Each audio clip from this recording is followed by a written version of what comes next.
going on, guys, and welcome back. Today I'm going to be covering It, the 2017 remake, or reimagine, if you will. In the small town of Derry, a shape-shifting monster, which disguises itself as a clown, terrorizes a group of bullied kids who band together and tries to destroy this evil entity. As usual, let's start off with the positives. The story was just amazing. I think this had all the makings of a proper Stephen King novel. As everybody knows, this is a novel written by Stephen King. I've never read it, but I've got to say, what people say about it, this came close to what the novel actually said compared to the 1990s miniseries. Don't get me wrong, I liked that one too.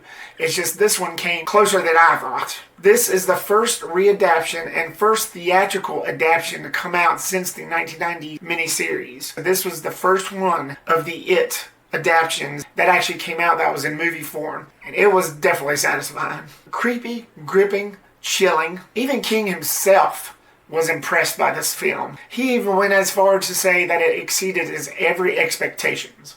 That's saying something, right? Come on. The King himself. I think of Pennywise the Dancing Clown as one of those iconic characters like Freddy, Jason, Michael, even though there hadn't been much movies made of him.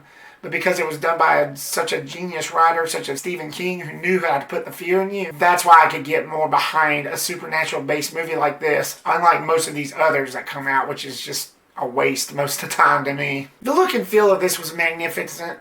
It was dark, but at the same time, it was very light. The set pieces of the town of Derry and the way they made everybody look. This was set in 1989, so it had that 80s feel, sort of, like the end of that decade. Which brings me up to some of the pop culture references pertaining to other movies. There would be scenes where the kids would be walking past a theater and you would see Batman, Lethal Weapon 2, Nightmare on Elm Street 5 playing there. I really enjoyed those. It's like, oh, my favorite movies within my favorite movie is playing.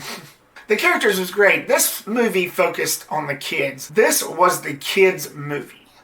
Plain and simple.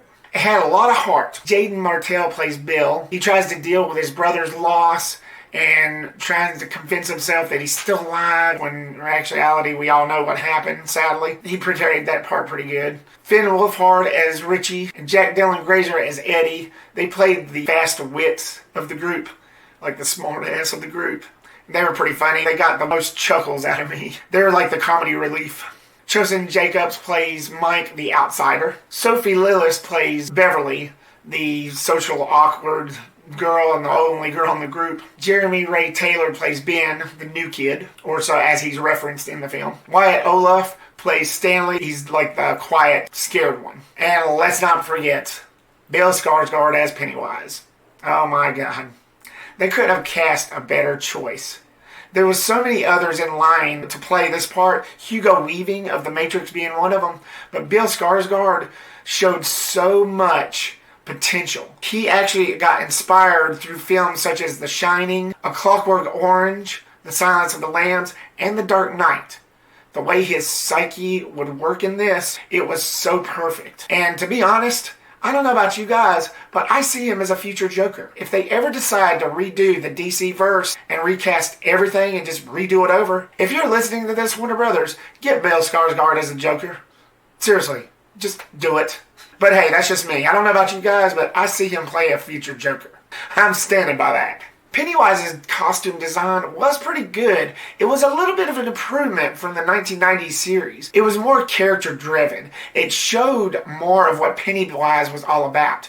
This freaky, demonic, shape-shifting, evil entity that dresses up as a clown and lure kids in and eat them. I mean, what's eviler than that? And his costume, as much detail as they put in it, I think they hit that to the max, and it was pretty excellent. Don't get me wrong, Tim Curry was excellent in the 1990s miniseries, but Bill Skarsgård took the cake.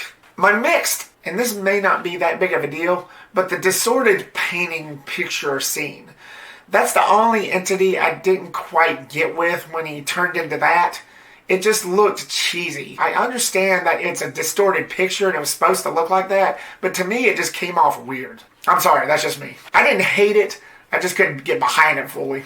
And my negative, which is the only negative I have, the whole Beverly and father relationship, I'm sorry, I just couldn't get behind that. I just felt like it kind of dragged the movie a little. I just felt like the pacing was a little slow because of that. As far as the tone goes, it was perfect, but the pacing kind of slowed down because of that. It didn't last long, but I'm just saying, if it wasn't in there at all, then it probably would have made the pacing 100%. I understand you need that extra push to make the story more tense, but for me, that particular side plot just didn't work for me. My final thoughts: any fans out there of the books, I'm sure will get a really great kick out of this, will be satisfied. It's a fun horror ride, and I'm giving the film a B+. So, It. What did you think of this film? Leave me your comments down below and give me your thoughts. Stay tuned for my review for It Chapter 2, which should be out sometime this weekend. There's a horrible hurricane supposedly going to hit where I am, so that might put a damper on things, but I'll try to get it out as soon as I can. So stay tuned for more videos and reviews coming soon. Make sure to like, subscribe, get reputized by clicking that bell icon, and click all so you don't miss a thing. Peace, the Rip out.